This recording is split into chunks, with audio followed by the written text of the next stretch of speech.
There is real evil in the darkest shadows and in the most ordinary places.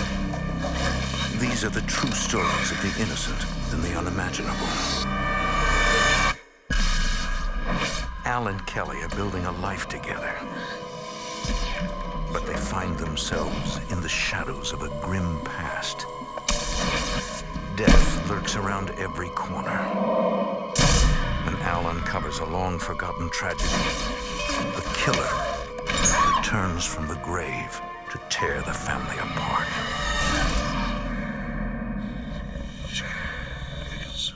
Between the world we see and the things we fear, there are doors. When they are opened, nightmares become reality.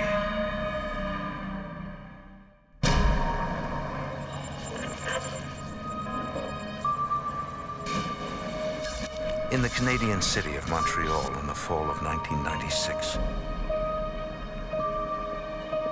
single mother Kelly Fontaine and her 6-year-old daughter Haley fantasize about living in a big house. Yep, okay.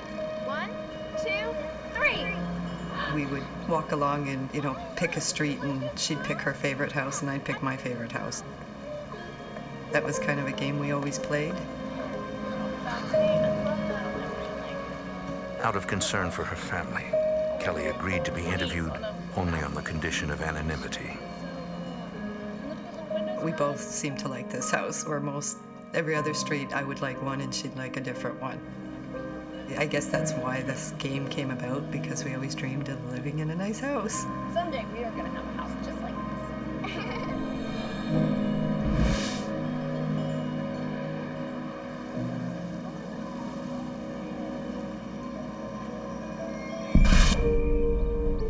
For more than a year, Kelly has been dating construction supervisor Al Goodwin. We seemed to just connect really well, and there was never anything we couldn't talk about. It was great. Al says he's found the ideal house for them to live in together. In an odd coincidence, it's the same house that Kelly and her daughter had both picked a few days earlier. You know that old place on Sycamore? That's our favorite. Oh my gosh, we love that house. Well, then it's perfect. When we found out it was this house, we were just so excited about it. Well, We thought this is the place we were going to be very, very happy there for a long time.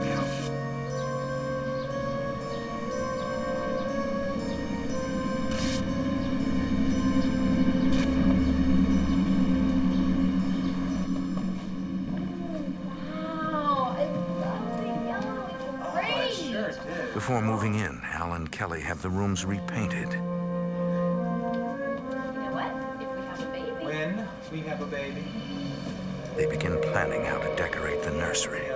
Baby's changing table. Our dream was to start another family, to give Haley a brother or sister and have another baby. And everything just seemed so like it was going wonderful for us.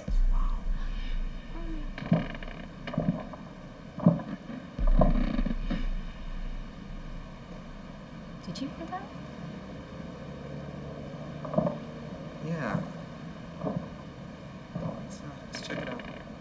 We heard somebody coming up the stairs.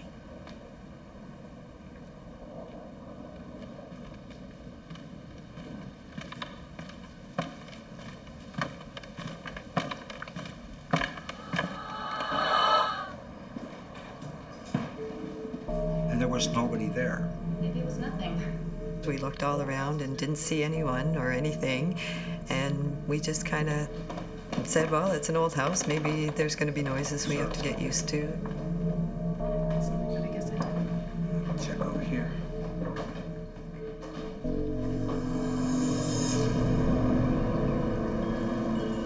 A few weeks later, Al is at work and Haley is at school.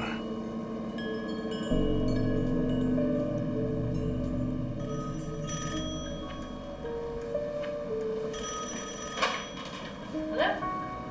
Kelly gets a call from her doctor. Are you sure?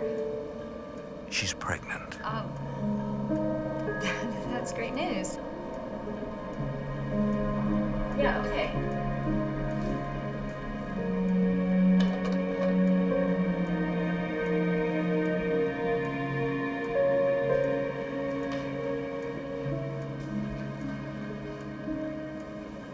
I was just tidying up.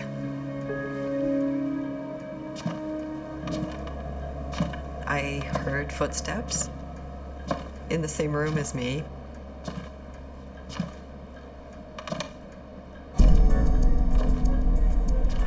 I thought, okay, I'm not going to overreact.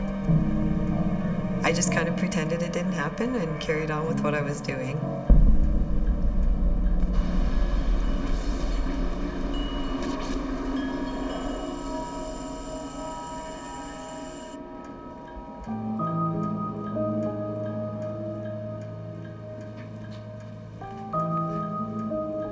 That evening, Kelly breaks the news to Al.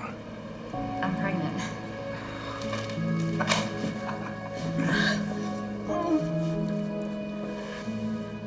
She also tells him about the eerie footsteps. Well, And I didn't want to make it like I was this nervous wreck kind of person. And our relationship living together was still so new that I didn't want to sound like I was crazy. I mean, there's nobody there. I just hear footsteps. I couldn't believe it. I just couldn't believe it. Maybe it's somebody walking outside. Yeah, maybe.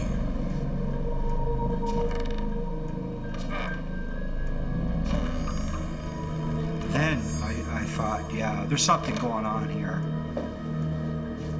Knowing there are no intruders in the house, Al calls a friend, Richard Paul Musono, who works as a paranormal researcher in his spare time.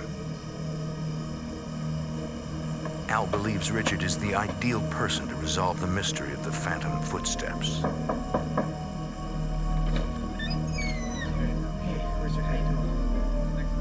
They were very worried. They just signed a lease for a new place. They had a small child. They were concerned they were getting into something they shouldn't be getting into. Al argues that there is probably a simple explanation for the sounds. He was sort of hoping that it wasn't paranormal. He wanted to have some reasonable explanation for what was going on. I've investigated phenomena where it was just mice or, the house settling. Record the sounds. Then we can identify the cause. Richard suggests trying to record the sounds in the house when it is empty. That's good. Richard Actually, thinks Kelly, the I spirit need is you. attracted to Kelly. Oh, I don't know. He believes she should be the one to turn on the recorder. So therefore, you Whatever seemed to be in the house sounds on tape. That seemed to isn't have recorded at all. a closeness to her. Okay.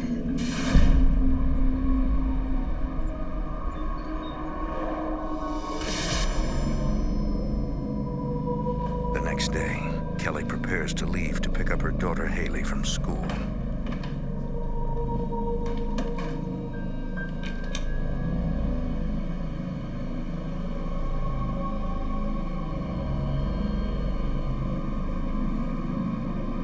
I'm leaving now. I deliberately walked with heavy footsteps down the stairs.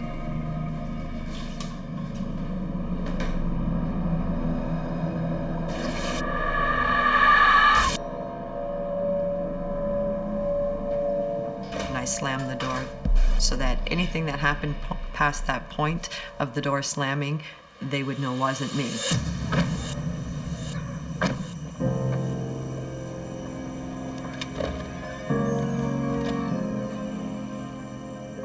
That night, when Al and Richard get off work, they retrieve the tape recorder. I did not touch the tape recorder. I did not rewind it. I didn't want to be the one to find out whether there was anything on it or not. I'm leaving now.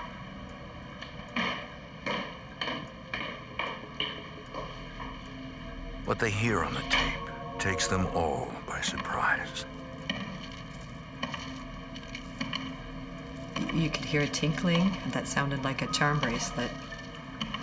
And then the footsteps stopped.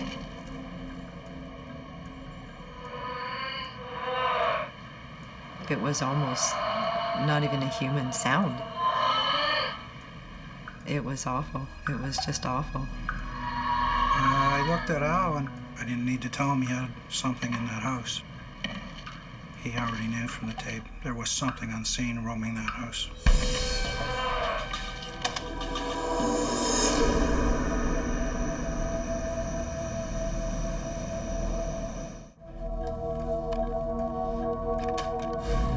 replays the eerie recording. Paranormal researcher Richard Palmisano.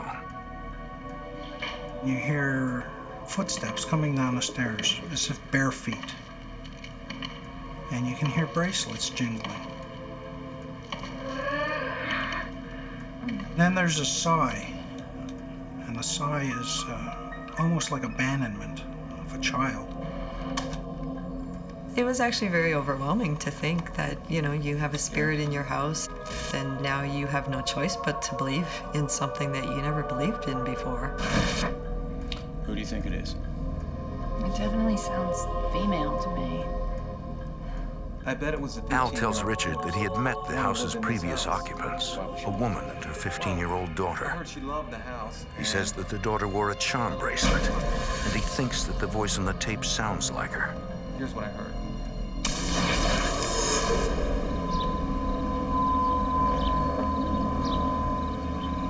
Both the mother and daughter were forcibly evicted for failure to pay rent. Al says the mother was a drug abuser who dressed provocatively and hung out in bars.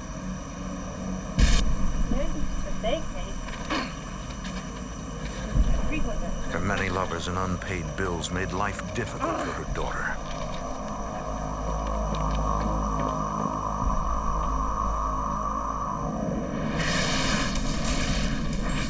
Al says he heard that after moving to an apartment, the mother continued to frequent bars.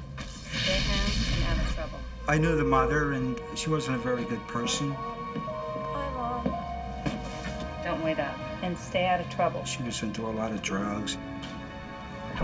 The 15-year-old girl became increasingly desperate about her mother's destructive behavior.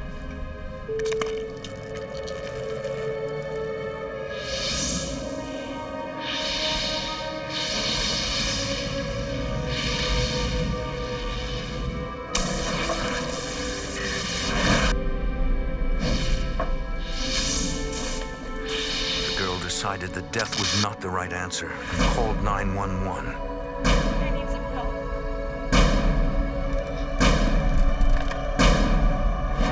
But the ambulance arrived too late to save her. I don't think she was really trying to kill herself. I mean, otherwise, It seemed like it was a cry for help and not that she really wanted to kill herself. It seemed like she was trying to get her mother's attention. I think you're right. So We kind of put two and two together, probably the and the three of us believe the girl had come back to the house, seeking her mother, and most likely following Kelly around as a mother image. I just want to know. Al just kind of really got curious about it. I was a bit curious, but I was much more afraid than I was curious. During the days and nights that follow, whenever the house is empty, Al and Richard leave tape recorders running. And when no one's around and the house is quiet, they'll talk. They'll do things. You could hear a phone ringing and her answering the phone, and you could hear her side of the conversation.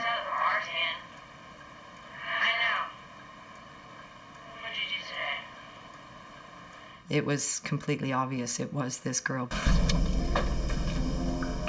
Richard returns one Saturday night to investigate further. Kelly arranges for Haley to stay with friends to keep her from being frightened by the men's activities.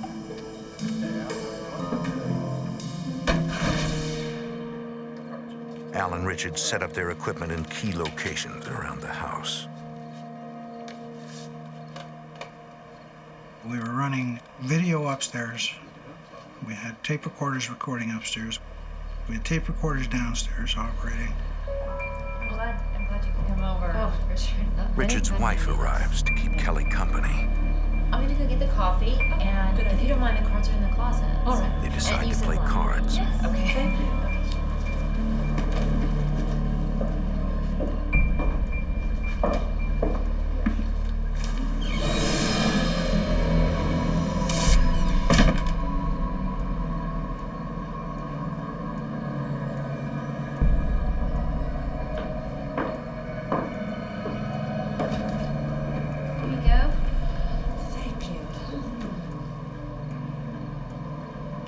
closet is freezing cold. It was really It's like an ice. strange that the closet would be cold because on the other side of the wall there was a hot water heater and the pipe went through that closet and that closet was always hot. Hey, we decided we were gonna play some bridge. Okay. You deal first. Very nice.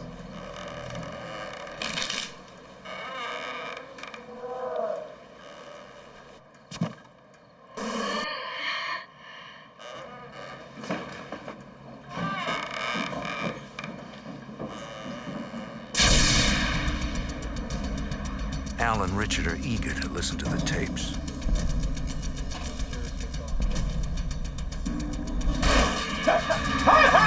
What's wrong? And something hit me. My entire body was just tingling. I couldn't see, my eyes were watering. I was disoriented. And I said, "What's wrong?" And he said, "It's like something ran through me." Can I get you something? So, some water, an aspirin, anything? No, it's all right. It's all right. Let's listen. What's on this? Come back here! Don't you turn your back on me! I will get you! It's like something just went right through me. You okay? Oh, man. Now, there was only Al and I upstairs, so where this voice came from, I don't know. Come back here! Don't you turn your back on me! I will get you! And I got scared. It's like something just went right through me. You okay? Who is this guy? But what frightens Kelly only makes Al more determined to solve the mystery. I think we gotta keep investigating. Who's this guy now that says he's either going to get us or the little girl?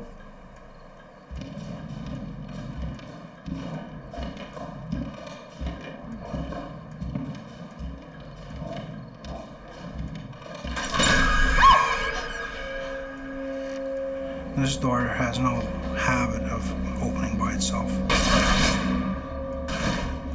Al, Kelly and Richard's wife, they said, got to "That's get out of enough. here.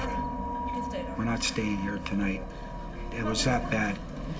Everybody was just too scared.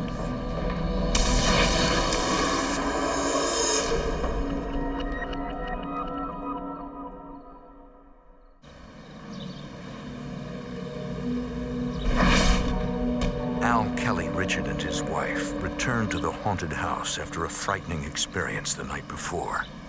I don't know, I just... Kelly remains unnerved. Richard and I'll check it out first. I was too afraid at that point to learn any more that was going on. Al and Richard venture into the house to face the unknown. The two men find nothing unusual until they go to the second floor. We went through the house, upstairs, only to find all these black skid marks throughout the rooms. It certainly would explain how loud it was last night.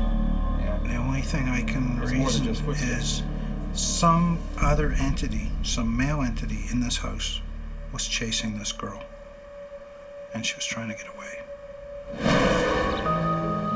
We believe she's They being tell the threatened women what they've found. by a male entity, Richard believes they need to help the girl needs our cross over to the next world. and we need to help her cross over. I felt an obligation to try to help her. We can go to our house. Why I really felt like that, I really don't know, because I was very afraid. Kelly and Al agree to try to help the girl. They hope that it will give them back their home. We could probably help. I thought maybe once this girl was on her way, everything would be okay. And we'll get our house back?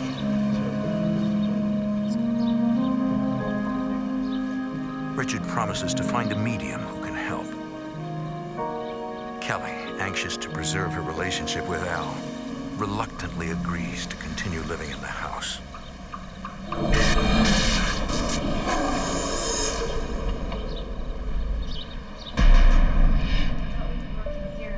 A few days later, Richard brings a medium to the house. She has helped hundreds of spirits cross over. I think I'm gonna go... I was pregnant at the time, and I said, will something bad happen? You need to be here, okay?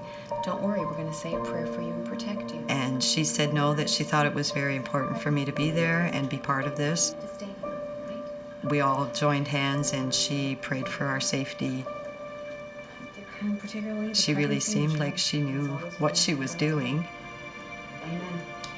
Amen. Let's be seated. I need you to be as quiet as possible when I say the movements.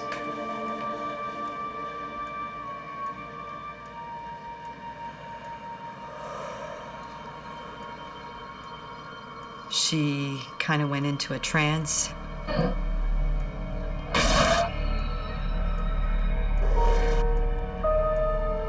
Hi, honey.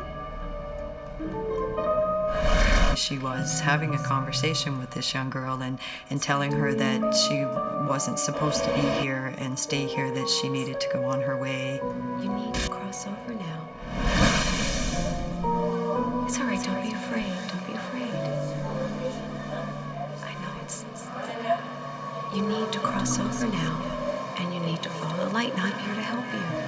It's okay. Don't be afraid, all right? Suddenly, the medium flinches. There's a negative entity that just entered the room.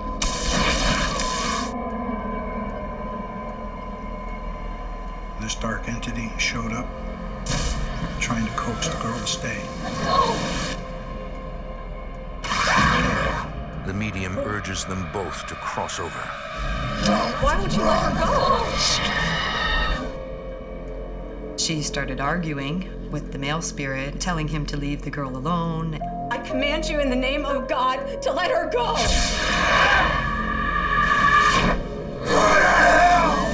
Fine. Then you just run. Then she yelled at this male spirit to go rot in his own hell.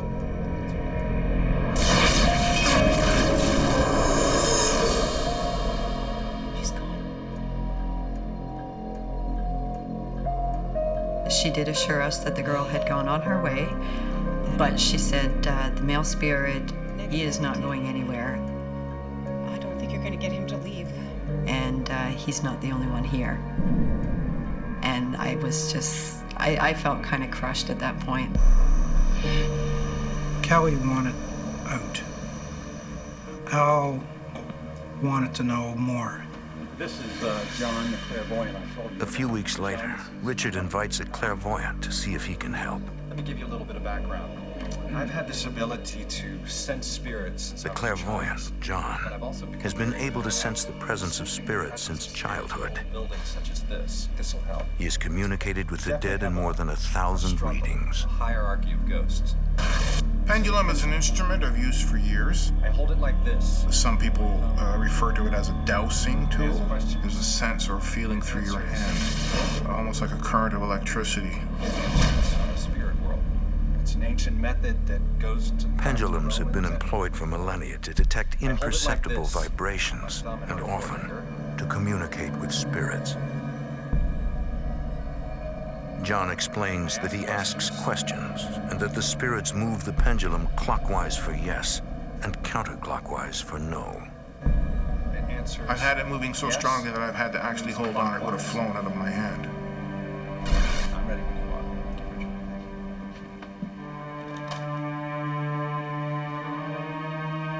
are. Is there a spirit here who would like to communicate? I did get a positive response.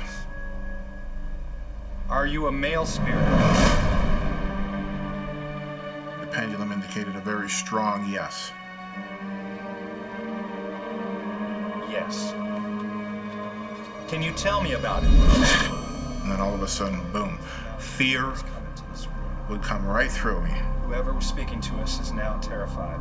Not tonight, he's killed him. John tells them that the dark entity has silenced the other spirits. We can try again. I think that just completely sparked Al's and Richard's curiosity, and they just wanted to continue and do as much investigating as possible to find out what was going on and how we could change it. A few nights later, John returns for another try. I usually run equipment at the same time. And then afterwards, I would review the tape, and then I would hear the other side of the conversation. Is there a spirit here who wishes to communicate? Do you know the name The of the dark clairvoyant spirit tries to find out dominates more this about the house? dark entity. I specifically remember asking, does he have a name? Do you know his name? And the answer clearly was, and this is when the pendulum began to accelerate in its intensity, yes. Please indicate when I get to the first letter of his name. A, B, C, D, E. Good. First letter is E. Now for the second letter. A, B, C, C. He's here.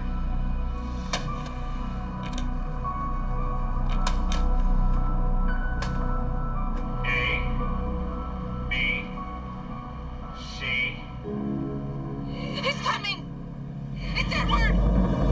It's Edward! And that night, what we got on tape was, very clearly, you didn't tell them my name. You didn't give them my name, did you? Did you? I don't want any part of this anymore. Kelly finds it terrifying. We're gonna get rid of this ghost. No, you can. I said, I don't want to know anything that's going on anymore because I was just too afraid.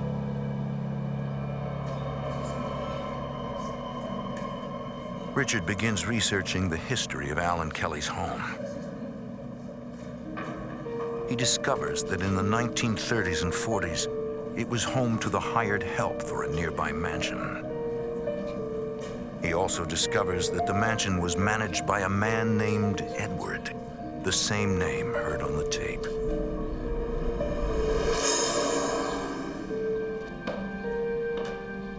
Edward had been appointed to manage the huge estate during World War II. There are streaks. What is wrong with you? He quickly became a brutal tyrant. I will teach you to obey. Don't ever touch me! He was a mean-spirited individual. He would take advantage of the female workers on the property. He thought he was very powerful.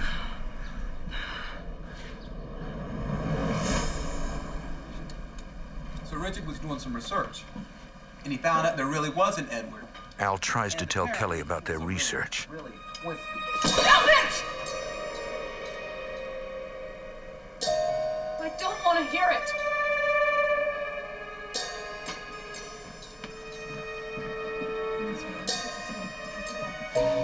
Carol, come on.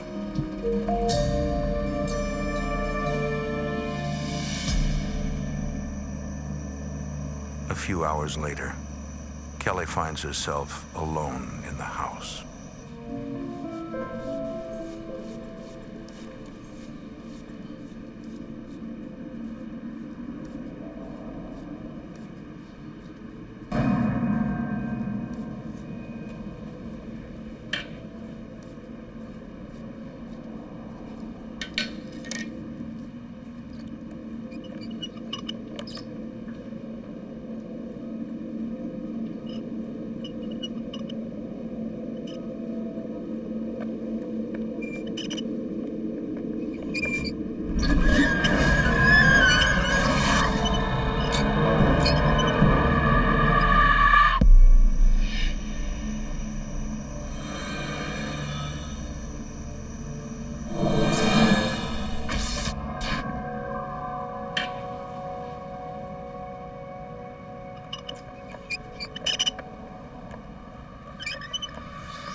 It seemed Like this, whatever it was really trying to scare us now.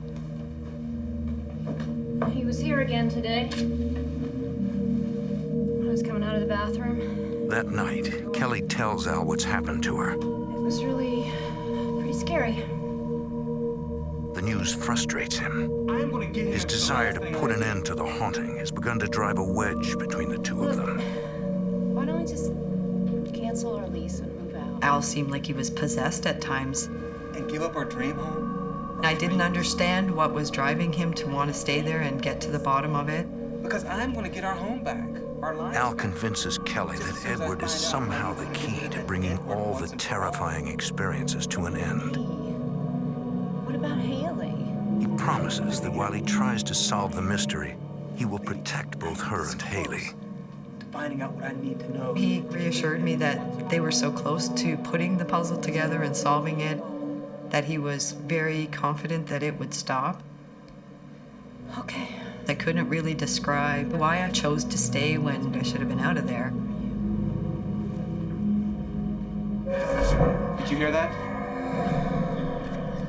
Whenever Al hears an unusual sound, he snaps a photo, hoping to capture images from the spirit world.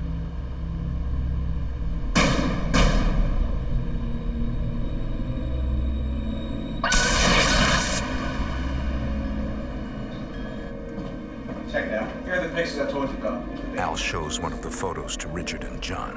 They do look like babies. I remember just seeing little infant faces. This is not us imagining this. There's one face, there's a face, there's a face, there's a face, there's a face.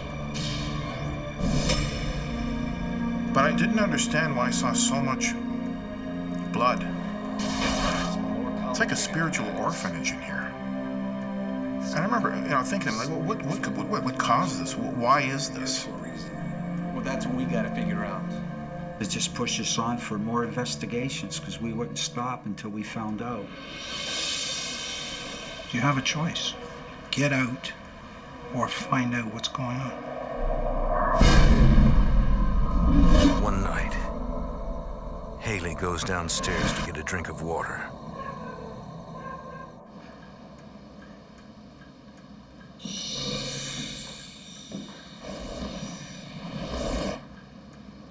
Al?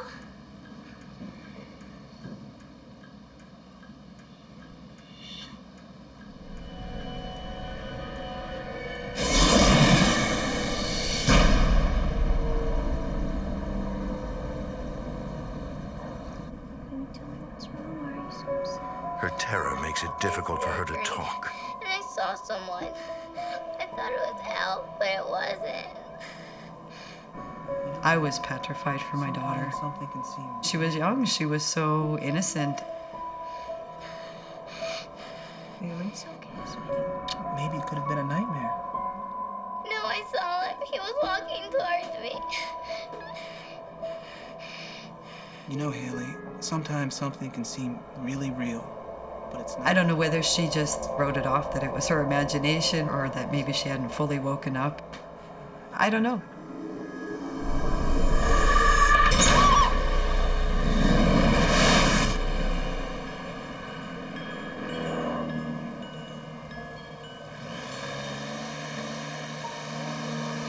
The next morning,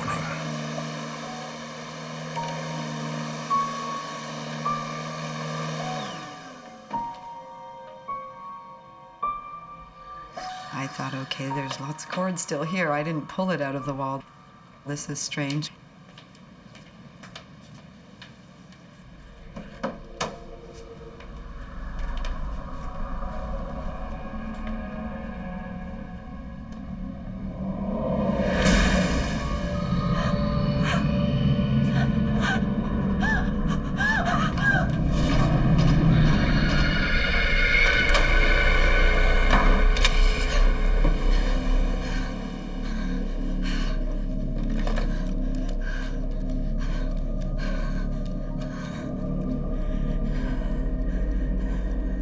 Al, it's me. I need you to come home. No, I need you to come home right now.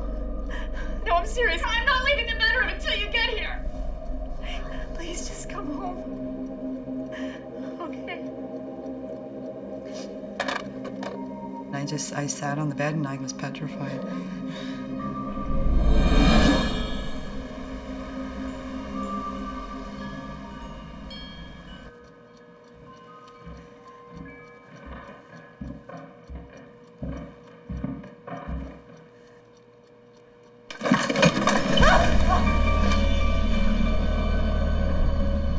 Kelly, it's me! Al, open the door!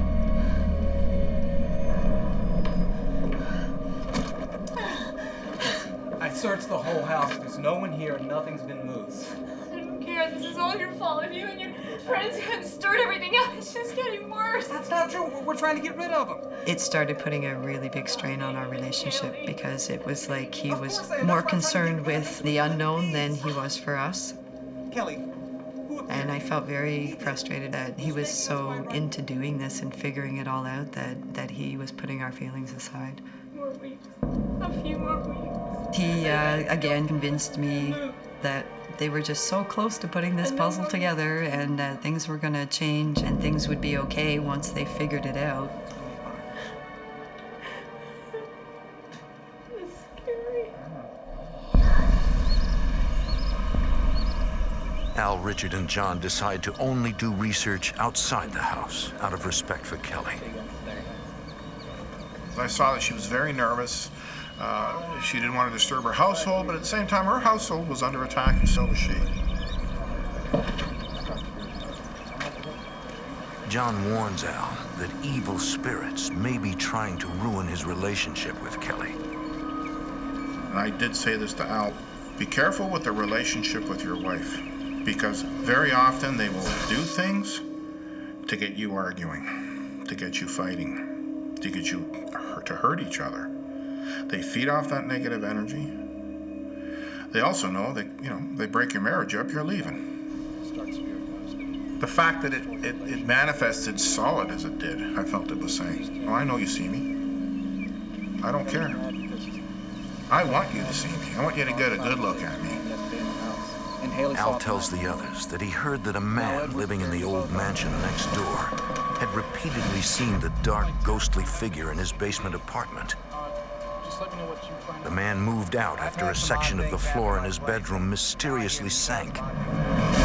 It's interesting that this figure is showing up in different areas of the property. It doesn't seem that he just shows up in one room of a house. I said, we need to look into it. It's not good.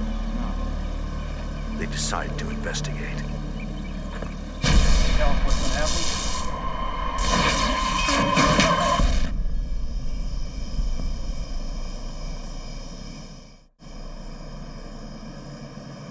In what used to be an old mansion, 3 men hunt for clues to a haunting. We basically made a portable Ouija board, for lack of a better term. A, B, C, D, E, and N numbers. We laid this out on the floor, and I used the pendulum. I felt we were going to need more than just yes or no down here. Everybody ready? Yeah.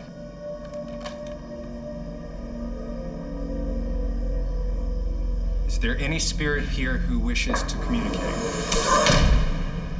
John contacts the spirit of a 19-year-old girl.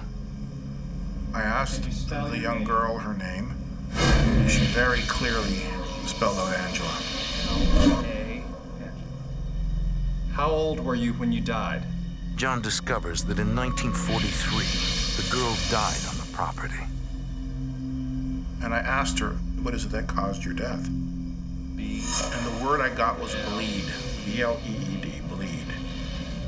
B. A. And then, B. Y.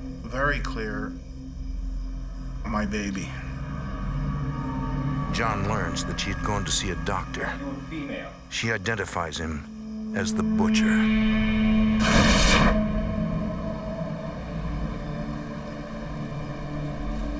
The next day, John approaches an expert on local history. I checked with a professor at the university, and I asked her, can you tell me anything about this name? And she says, oh, there was a very famous abortionist that worked in the local area. It came up in some of my research. John develops a theory about what happened at the estate. The doctor had to flee the U.S. back in the early 40s. And this butler, Edward, saw a beautiful opportunity. They could make a lot of money. Please stay as long as you want. Thank you. There's plenty.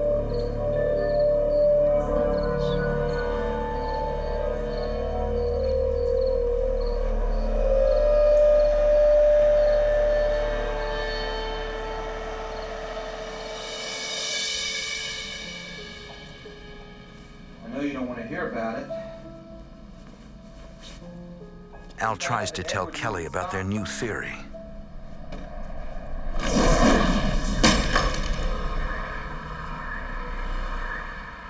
I had a crucifix on my nightstand, and it landed with such force that it broke.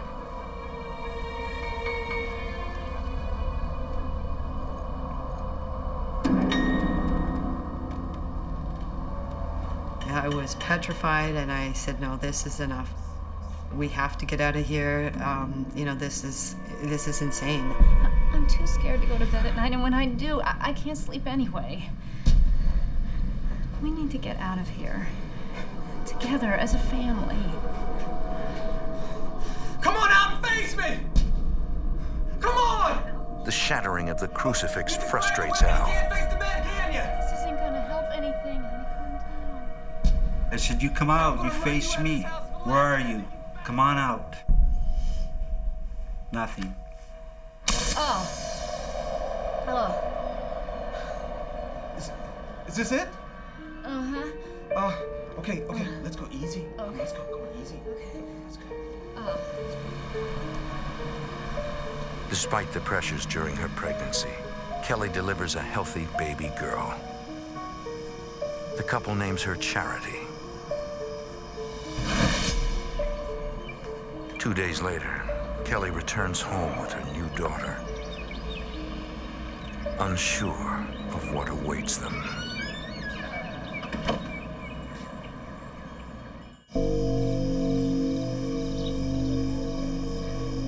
At the former mansion, the three men hunt for information that will help them expel a powerful dark entity. We would like to speak with Angela. Is Angela here? John contacts the spirit of a girl who says she died in 1943. Yes. Can you help us find your body? He asked the question, well, if you could give us an indication where you're buried. And the pendulum, being on a chain, stood straight out. This amazes paranormal researcher Richard Polmusano. Totally defies physics, boggles my mind. If I had not witnessed it, I probably would not believe it. Is this where you're buried? Is this it? Yes, this is where she's buried. Al, John, and Richard piece together Angela's last hours.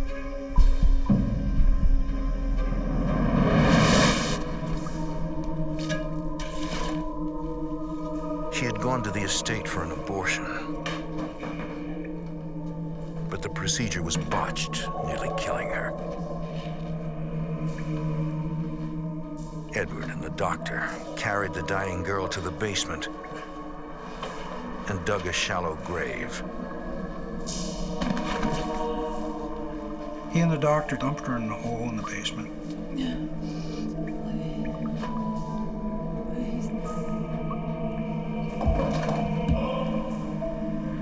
Tossed some large rocks on her to make sure she was dead, and then covered her up.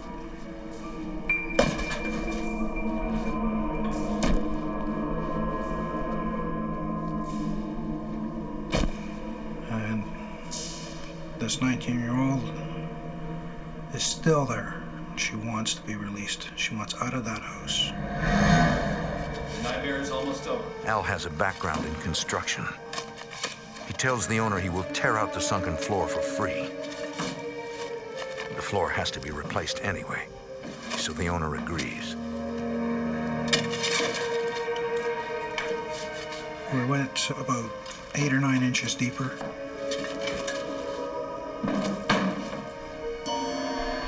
And we found a flagstone that matched the flagstone around the fireplace, which was in that room. Guys, it's really late. The men need more equipment to remove the heavy stones,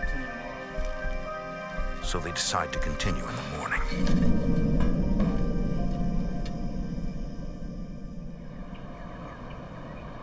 The next day, the men return to the mansion to continue digging. Hey, what are you doing? But the owner has hired workers to repair the floor. They've already poured new concrete. We got to get the surface done. We shouldn't have stopped. We should have kept going. I could have been as little as 6 inches away from a startling revelation, and I believe she's still there. Al and Richard are frustrated that they cannot continue their search. And without hard evidence, they cannot go to the police.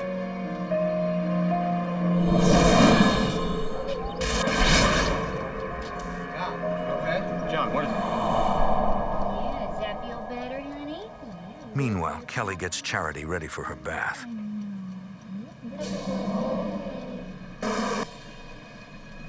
Yeah, come on. John, what is it? Revenge. I think we've made him mad. John suddenly senses they've deeply angered the dark entity. Newborn.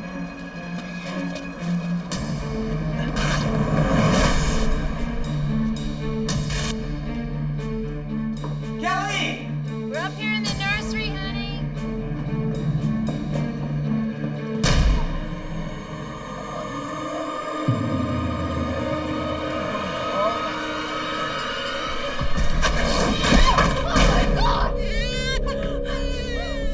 Kelly! That bottle just flew across the room. It came this close to hitting her. It could have really hurt her. It's okay. No. I told them that was it. No, it's not okay. What? I'm taking the girls and I'm gone, or you can come with me if you want. I could stay here, but I'm leaving. I am not going to stay here and let anything else. I think that's when Al thought something bad's gonna happen to her too, and that's when he really finally agreed that yeah, it's time for us to get out of here. I love you. Let's move.